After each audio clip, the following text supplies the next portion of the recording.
Alhamdulillahi rabbil alamin wassalatu wassalamu ala asyrafil anbiya'i wal mursalin sayyidina Muhammad wa ala alihi wa ashabihi ajma'in. Amma ba'd. Ya ayyuhan nasu taqullaha haqqa tuqatih wa la tamutunna illa wa antum muslimun. Wa qala Allah ta'ala fasalli li rabbika wanhar. Wa qala aidan la yanala Allaha luhumuha wa la dima'uha walakin yanaluhu taqwa minkum. Sadaqallahul azim.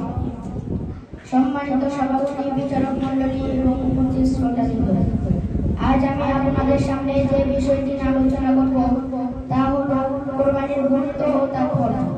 কোরবানি হলো মুসলমানদের একটি গুরুত্বপূর্ণ ইবাদত, যা ঈদুল আজহার দিনে পালন করা হয়।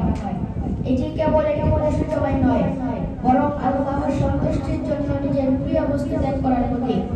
কোরবানির ইতিহাস আমাদেরকে নিয়ে যায় হযরত ইব্রাহিম আলাইহিস সালাম এবং তার প্রিয় পুত্র হযরত ইসমাঈল আলাইহিস সালামের সেই মহান ঘটনার দিকে।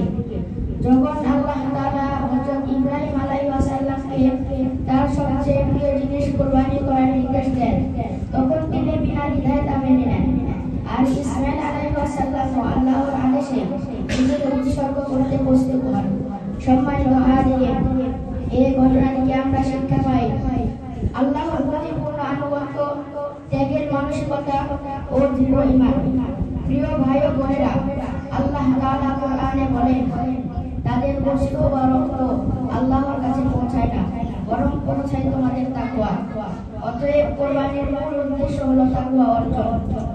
আমাদের সমাজে অনেক সময় দেখা যায় কোরবানির প্রতিযোগিতা অহংকার ও প্রদর্শনের মাধ্যমে করা হয়, যা ইসলামের শিক্ষার পরিপন্থী। আমাদের উচিত আন্তরিক নিয়ত রাখা, শরীয়ত অনুযায়ী কোরবানি করা, গরিবদের মাঝে মাংস বিতরণ করা।